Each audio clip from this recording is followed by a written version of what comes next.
नमस्कार। हिंदी आरोह से चैप्टर नंबर 16 स्पीति में बारिश। चलिए महत्वपूर्ण प्रश्न उत्तरों पर डिस्कस कर लेते हैं। पहला प्रश्न है, इतिहास में स्पीति का वर्णन नहीं मिलता, क्यों? स्पीति की भौगोलिक स्थिति विचित्र है। यहाँ आवागमन के साधन नहीं है। ये पर्वत श्रेणियों से घिरा हुआ है। साल में 8-9 महीने बर्फ रहती है तथा ये क्षेत्र से संसार से कटा रहता है। इन दुर्गम रास्तों को लांघने का साहस किसी राजा या शासक ने नहीं किया। यहाँ की आबादी बेहद कम है तथा जनसंचार के साधन का अभाव है। मानवीय गतिविधियों के कारण ही यहाँ इतिहास नहीं बना।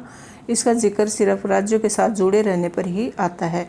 ये क्षेत्र प्राय स्वायत्त ही रहा है, मतलब स्वतंत्र ही रहा है। दूसरे राज्य भी यहाँ पर अपना अधिकार नहीं जमा पाए, क्योंकि यहाँ पर 8-9 महीने तक बर्फ़ जमी रहती है और किसी राजा या किसी शासक ने भी यहाँ तक आने का साहस नहीं किया। यहाँ बहुत ही कम लोग रहते हैं।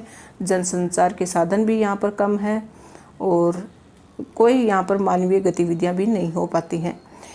दूसरा प्रश्न है, स्पीति के लोग जीवन यापन के लिए किन कठिनाइयों का सामना करते हैं? तो स्पीति के लोगों का जीवन यापन किस तरह का है, कौन कौन सी कठिनाइयाँ हैं, चलिए देखते हैं। लंबी शीत ऋतु होने के कारण ये लोग दुनिया से कटे रहते हैं। यहाँ जलाने के लिए लकड़ी नहीं होती, इसलिए ये ठंड से ठिठुरते हैं। साल में सिर्फ एक फसल होती है, गेहूँ, जौ, मटर व सरसों के अलावा अन्य फसल नहीं हो सकती। किसी प्रकार का फल व सब्जी उत्पन्न नहीं होती। रोजगार के साधन नहीं। ज़मीन उपजाऊ है परंतु सिंचाई के साधन अविकसित हैं। अत्यधिक सर्दी के कारण लोग घरों में ही रहते हैं। अगला है, लेखक माने श्रेणी का नाम बौद्धों के माने मंत्र के नाम पर करने के पक्ष में क्यों है? तो माने श्रेणी का नाम है वो बौद्धों के नाम पर क्यों करना चाहते हैं? बौद्ध धर्म में माने मंत्र की बहुत महिमा है। ओ मणि पद में हूँ, इनका बीज मंत्र है। इसी मंत्र को संक्षेप में माने कहते हैं। लेखक का मानना है कि इस मंत्र का यहाँ इतना अधिक जाप हुआ है कि पर्वत श्रेणी को ये नाम आसानी से दिया जा सकता है। हो सकता है कि स्पीति के दक्षिण की पर्वत श्रेणी का माने नाम इसी कारण पड़ा हो। तो समझ गए कि ये जो जाप करते हैं उसको माने कहते हैं और यहाँ पर बौद्ध लोगों का प्रभाव बहुत ज़्यादा है, तो माने नाम पर्वत श्रेणी का रख देना चाहिए। ये माने की चोटियाँ बूढ़े लामाओं के जाप से उदास हो गई। इस पंक्ति के माध्यम से लेखक ने युवा वर्ग से क्या आग्रह किया है? उत्तर है, लेखक की मान्यता है कि माने की चोटियाँ पर बूढ़े लामाओं ने, लामा क्या होते हैं, जैसे अपने जैसे हिंदू धर्म में गुरु होता है ना, तो इन लोगों में लामा होता है। जैसे आपने नाम सुना होगा दलाई लामा। इस तरह से माने की चोटियों पर बूढ़े लामाओं ने इतने जाप किए कि उनके बुढ़ापे और जाप से ये पहाड़ियाँ उदास हो गई। अतः कवि युवा वर्ग से आग्रह करता है कि वे यहाँ आकर किलोल करें तो ये पहाड़ियाँ हर्षित हों। अभी तो इन पर स्पीति का आर्तनाद जमा हुआ है, जो युवा 28 की गर्मी से कुछ तो पिघलेगा। लेखक की ओर से ये एक युवा निमंत्रण है। अगला है, वर्षा यहाँ एक घटना है, एक सुखद संयोग है। लेखक ने ऐसा क्यों कहा? उत्तर है, लेखक बताता है कि स्पीति में वर्षा बहुत कम होती है। इस कारण वर्षा ऋतु मन की साध पूरी नहीं करती। वर्षा के बिना यहाँ की धरती सूखी, ठंडी व बंजर होती है। जब कभी यहाँ वर्षा होती है तो लोग इसे अपना सुखद सौभाग्य मानते हैं। वर्षा के दिन को वे सुख का संकेत मानते हैं। लेखक के आने के बाद यहाँ वर्षा हुई। लोगों ने उसे बताया कि वर्षा होने के कारण अब की यात्रा सुखद होगी। प्रश्न नंबर 6, स्पीति अन्य पर्वतीय स्थलों से किस प्रकार भिन्न है? तो यहाँ के दर्रे बहुत ऊंचे और दुर्गम हैं। यहाँ सब्जी व फल उत्पन्न नहीं होते। यहाँ वर्षा में एक ही फसल होती है। साल में 9 महीने बर्फ़ जमी रहती है, इसलिए ये क्षेत्र संसार से अलग है। यहाँ के पहाड़ों की ऊंचाई 13,000 से 21,000 फीट तक की है। ये अत्यंत दुर्गम है, मतलब यहाँ तक पहुँचना बहुत मुश्किल है। कुछ और महत्वपूर्ण प्रश्न है, स्पीति का भूगोल इतना प्रभावशाली है कि इतिहास अनजान रह गया। ये कथन के पक्ष में तर्क दीजिए। तो स्पीति का भूगोल अलंघ्य है। दुर्गम ऊंचे ऊंचे पहाड़ एवं कठिन रास्तों ने स्पीति को ऐसे दुर्ग में कैद कर लिया है कि कोई भी राजा, सम्राट, लुटेरा वहाँ तक नहीं पहुंच पाया। परिणाम स्वरूप स्पीति का नाम इतिहास में कहीं भी दर्ज नहीं हो सका। प्राचीन काल से ही स्पीति भारतीय साम्राज्यों का अनाम अंग रही। साम्राज्य टूटे तो वह स्वतंत्र रही। फिर मध्य युग में प्राय लद्दाख मंडल, कश्मीर मंडल, कभी बुशहर मंडल और कभी ब्रिटिश भारत के अधीन रही, पर तब भी स्पीति प्राय स्वायत्त ही रही।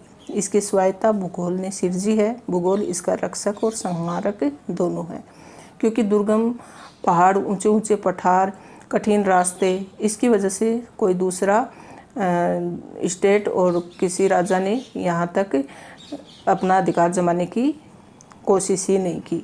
इसके लिए स्पीति अपने आप में स्वतंत्र रहा। स्पीति में रहने वालों के प्रति लेखक हैरान क्यों है? स्पीति एक दुर्गम पहाड़ी स्थान है जहाँ जीवन यापन करना बड़ा ही कठिन है। प्रति वर्ग किलोमीटर यहाँ 4 से भी कम लोग बसते हैं। यहाँ की यात्रा करने के बाद लेखक के लिए ज़्यादा अचरज की बात हो गई कि ये लोग जहाँ रहते हैं कैसे रहते हैं। ये प्रश्न वहाँ के लोगों के प्रति यही सोच मन में उठती है कि आखिर ये लोग यहाँ रहते क्यों हैं। क्या मातृभूमि के प्रति धर्म निभा रहे हैं या कहीं जा नहीं सकते इसलिए कह रहे हैं। ये लोग 8-9 महीने भयंकर शीत के कारण समस्त संसार से कटे रहते हैं। वनस्पति के अभाव में लकड़ी भी नहीं है कि वे आग जलाकर घर को गर्म रख सके। यही सब अचरज का कारण है। अगला प्रश्न है, स्पीति के निवासियों के कष्टकर जीवन के बारे में बताएं। स्पीति एक अत्यंत बर्फीला व ठंड भरा स्थान है। यहाँ वर्षा नहीं होती, वनस्पति, फल फूल, पेड़ पौधे आदि कुछ नहीं होते। सोच कर लगता है कि ऐसी निरस्ता के जीवन में कितना कठिन हो जाता होगा। संवेदनाओं और संयोगी की प्रतीक्षा में संसार चलता है। स्पीति में तो ये है ही नहीं, फिर जीवन कैसा होगा? कल्पना से परे ही है। हंसी खुशी तो वहाँ होगी ही कैसे, जब 8-9 मास तक शीत का प्रकोप चलता है। तापमान का संतुलन बनाने के लिए उपकरण तो दूर, आग जलाने के लिए भी नहीं होती है। वर्षा के अभाव में फसल उगाने के लिए नदी नालों के पानी का प्रयोग किया जाता है। स्पीति रेगुलेशन क्या था, वर्णन कीजिए।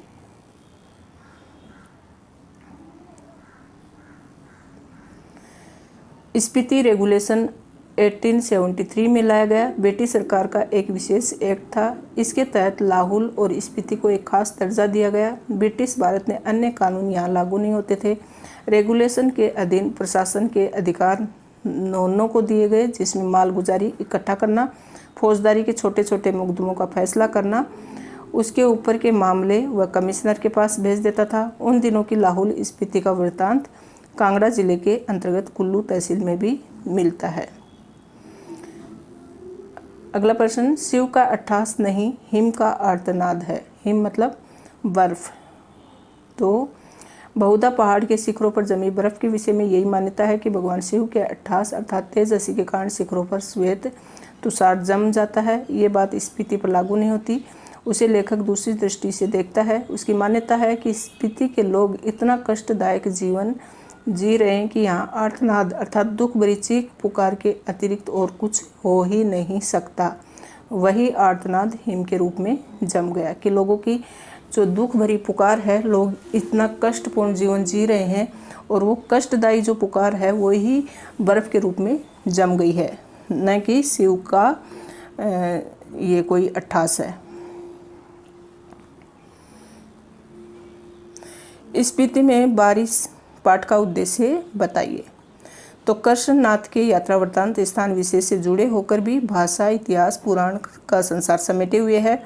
पाठक उनके साथ खुद यात्रा करने लगता है।